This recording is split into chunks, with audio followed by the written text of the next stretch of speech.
ಹೊಸ ಟಾಪಿಕ್ ಅನ್ನು ತಂದಿನಿ. ಹೊಸದಾಗಿ ಯೂಟ್ಯೂಬ್ ಅನ್ನು ಕ್ರಿಯೇಟ್ ಮಾಡೋರು, ಹೊಸದಾಗಿ ಕ್ರಿಯೇಟ್ ಮಾಡಿರೋ ಚಾನಲ್ಗೆ ಅಪ್ಲೋಡ್ ಮಾಡೋಂಥ ವಿಡಿಯೋಗಳು ಮೊದಲಿಗೆ ಸ್ಟಾರ್ಟಿಂಗ್ ಅಂತ ವ್ಯೂಸ್ ಬರೋದಿಲ್ಲ.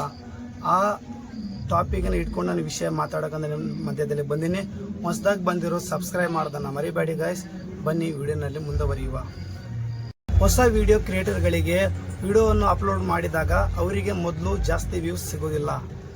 ಯಾಕಂದರೆ ನೀವು ಅಪ್ಲೋಡ್ ಮಾಡಿದಂಥ ವಿಡಿಯೋಗಳನ್ನು ನೀವು ಪಬ್ಲಿಕ್ನಲ್ಲಿ ನೀವು ವಿಡಿಯೋ ಅಪ್ಲೋಡ್ ಮಾಡಿದರೆ ಆ ವಿಡಿಯೋ ನೀವು ನಿಮ್ಮ ಚಾನಲ್ಗೆ ಸಬ್ಸ್ಕ್ರೈಬ್ ಆಗದೇ ಇರುವಂಥ ಜನರಿಗೆ ಮೊದಲು 5-6 ಜನರಿಗೆ ಅದು ನಿಮ್ಮ ವಿಡಿಯೋನ ಕಳಿಸ್ತಾರೆ. ವಿಡಿಯೋನ ಕಳಿಸಿದಾಗ ಆ ವಿಡಿಯೋನಲ್ಲಿ 5 ಜನದಲ್ಲಿ ವಿಡಿಯೋ ಕಳಿಸಿದಾಗ 5 ಆಗಲಿ 6 ಜನದಾಗಲಿ ವಿಡಿಯೋ ಕಳಿಸಿದಾಗ ಆ ವಿಡಿಯೋ ಎಷ್ಟು ಜನರ ನೋಡ್ತಾರೆ, ಎಷ್ಟು ಜನರ ಅದರಲ್ಲಿ ಇಷ್ಟಪಟ್ಟು ಯಾರಿಗೆ ಶೇರ್ ಮಾಡ್ತಾರೆ ಅದ್ರ ಮೇಲೆ ಡಿಪೆಂಡ್ ಆಗಿರ್ತದೆ. ಆ ವಿಡಿಯೋನ ಅಪ್ಲೋಡ್ ಮಾಡಿದಾಗ ಅವರಿಗೆ 2 ಇಲ್ಲಾಂದರೆ 3 ವ್ಯೂಸ್ ಬರ್ತದೆ. ಅವ್ರು ಅಂದ್ಕೊಳ್ತಾರೆ ನನಗೆ ಜಾಸ್ತಿ ವ್ಯೂಸ್ ಯಾಕೆ ಬರಲ್ಲ ಅಂತ ಹೇಳಿ. ಸಬ್ಸ್ಕ್ರೈಬ್ ಮಾಡಿರೋ ಜನ ಕಡಿಮೆ ಆಗಿರ್ತದೆ. ಮೊದಲು ನೀವು ಯೂಟ್ಯೂಬ್ ಟೀಮ್ ಅವರು 5 ಜನ ಆಗಲಿ 6 ಜನ ಆಗಲಿ ಅವರಿಗೆ ನಿಮ್ಮ ಮಾಡಿದಂಥ ವಿಡಿಯೋಗಳು ಕಳಿಸ್ತಾರೆ. ಆ ವಿಡಿಯೋ ಅವರಿಗೆ ಇಷ್ಟವಾದರೆ ಅವ್ರು ಲೈಕ್ ಮಾಡ್ತಾರೆ, ಮತ್ತು ಹೆಚ್ಚಿನ ಜನರಿಗೆ ಕಮೆಂಟನ್ನು ಮಾಡ್ತಾರೆ ಮತ್ತು ಶೇರ್ ಮಾಡ್ತಾರೆ. ಅದೇ ರೀತಿಯಾಗಿ ನೀವು ಮತ್ತೆ ಪುನಃ ರಿಪೀಟು ನೀವು ಇನ್ನೊಂದು ವಿಡಿಯೋ ಅಪ್ಲೋಡ್ ಮಾಡಿದಾಗ ಇಷ್ಟ ಆಗಿರೋ ಜನರಿಗೆ ಮತ್ತೆ ಅಲ್ಲಿ ಆ ವಿಡಿಯೋ ತಲುಪ್ತದೆ. ಆ ವಿಡಿಯೋ ಮತ್ತೆ ಇನ್ನೂ ಹೆಚ್ಚಿನ ಜನರಿಗೆ ತಲುಪ್ತದೆ. ಅದೇ ರೀತಿಯಾಗಿ ರಿಪೀಟ್ ಮಾಡ್ತಾ ಹೋದರೆ ಅದೇ ಸಬ್ಸ್ಕ್ರೈಬ್ 1 ರಿಂದ 10, 10 ರಿಂದ 20, 20 ರಿಂದ 50 ಅದೇ ರೀತಿಯಾಗಿ ಹೆಚ್ಚಿನ ಸಬ್ಸ್ಕ್ರೈಬ್ಗಳು ಹೋಗ್ತಾ ಇರ್ತದೆ. ಅದೇ ರೀತಿಯಾಗಿ ನಾನು ಒಂದು ಟ್ರಿಕ್ಸನ್ನು ಹೇಳ್ಕೊಡ್ತೀನಿ. ಯೂಟ್ಯೂಬ್ನಲ್ಲಿ ವ್ಯೂಸ್ ಹೆಂಗೆ ಮಾಡೋದು ಅಂತ ಅದರ ಬಗ್ಗೆ ನಾನು ಈಗ ಹೇಳ್ಕೊಡ್ತೀನಿ. ನೀವು ಅದೇ ರೀತಿಯಾಗಿ ಮಾಡಿದೆ ಖಂಡಿತವಾಗಿ ನಿಮ್ಮ ಚಾನಲ್ನಲ್ಲಿ ವ್ಯೂಸು ಹೆಚ್ಚಾಗ್ತದೆ ಹೋಗ್ತದೆ. ಮತ್ತು ನಾನು ಹೇಳಿರೋ ಪ್ರಕಾರ ನಿಮ್ಮ ವ್ಯೂಸ್ಗಳನ್ನು ಜಾಸ್ತಿ ಮಾಡೋದು ಹೆಂಗೆ ಅಂತೇಳಿ ನಾನು ತಿಳಿಸ್ಕೊಡ್ತೀನಿ. ಬನ್ನಿ ನಾವು ಮುಂದೆ ಹೋಗುವ. ಮೊದಲು ನೀವು ಪ್ಲೇಸ್ಟೋರ್ ಅಂತ ಹೇಳಿ ಅದು ಅಪ್ಲಿಕೇಶನ್ ಓಪನ್ ಮಾಡಬೇಕು. ಪ್ಲೇಸ್ಟೋರನ್ನು ಓಪನ್ ಮಾಡಿದಾಗ ಸರ್ಚ್ ಬಾಕ್ಸಲ್ಲಿ ನೀವು ಒಂದು ಆ್ಯಪ್ ಹೆಸರು ನೋಡಬೇಕು. ಅದು ಆ್ಯಪ್ ಹೆಸರು ಏನಂದರೆ ಮಲ್ಟಿ ಬ್ರೌಸರ್ ಅಂತ ಸೆಲೆಕ್ಟ್ ಮಾಡಬೇಕು.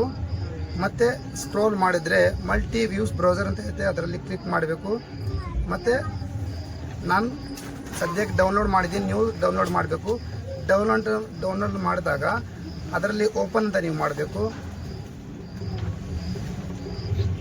ಓಪನ್ ಆದಾಗ ನಿಮಗೆ ಇಂಟರ್ಫೇಸ್ ಹಿಂಗೆ ಕಾಣುತ್ತೆ, ಮಲ್ಟಿ ವ್ಯೂಸ್ ಬ್ರೌಸರ್ ಅಂತ ಹೇಳಿ. ಮತ್ತು ಇಂಟರ್ URL ಮತ್ತು ಪೇಸ್ಟ್ ಅಂತ ಐತೆ ನೋಡಿ. ಇಲ್ಲಿ 2 ರಿಂದ 3, 4, 5, 6, 7 ಅಂತ ಐತೆ, ಇದರಲ್ಲಿ ಐತೆ. ಇದು ಮಾತ್ರ ಹೊಸ ಕ್ರಿಯೇಟರ್ಗಳಿಗೆ ಮಾತ್ರ ನಾನು ಹೇಳ್ತಾ ಇರೋದು. ಯಾಕಂದರೆ ಅವರಿಗೆ ಹೆಚ್ಚಿನ ವ್ಯೂಸ್ ಆದರೆ ಆ ವಿಡಿಯೋನ ಮತ್ತೆ ಹೆಚ್ಚಿನ ಜನರಿಗೆ ಶೇರ್ ಮಾಡ್ತಾರೆ ಅಂತೇಳಿ ಮಾಡಿರೋ ಉದ್ದೇಶ ಇದು ಆಗಿದೆ. ನೋಡಿ, ಬ್ಯಾಕ್ ಮಾಡಿ ಯೂಟ್ಯೂಬ್ನಲ್ಲಿ ಹೋಗೋದು. ಯೂಟ್ಯೂಬ್ನಲ್ಲಿ ಹೋದಾಗ ನಿಮ್ಮ ಪ್ರೊಫೈಲನ್ನು ನೀವು ಕ್ಲಿಕ್ ಮಾಡಿ. ಅದೇ ರೀತಿಯಾಗಿ ನಿಮ್ಮ ಫ್ಲವರ್ ಅಂತ ಐತಲ್ಲ ಅದರ ಮೇಲೆ ಕ್ಲಿಕ್ ಮಾಡೋಣ.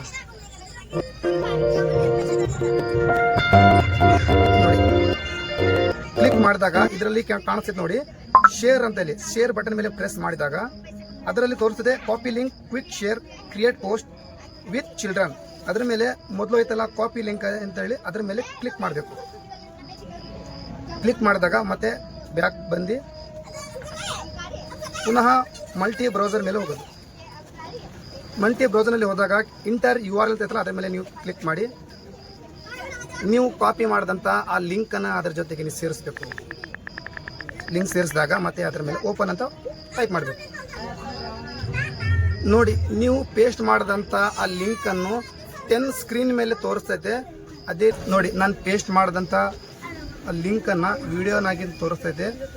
ನಾನು ಮಾಡಿರೋದು ಇಲ್ಲಿ 10 ಸ್ಕ್ರೀನ್ ಅಂತ ಹೇಳಿ 1 ನಿಮಿಷದಲ್ಲಿ 10 ವಿಡಿಯೋ ರನ್ನಿಂಗ್ ಆದರೆ 10 ವ್ಯೂಸ್ ಅಂತೇಳಿ ಬರುತ್ತೆ ನೋಡಿ.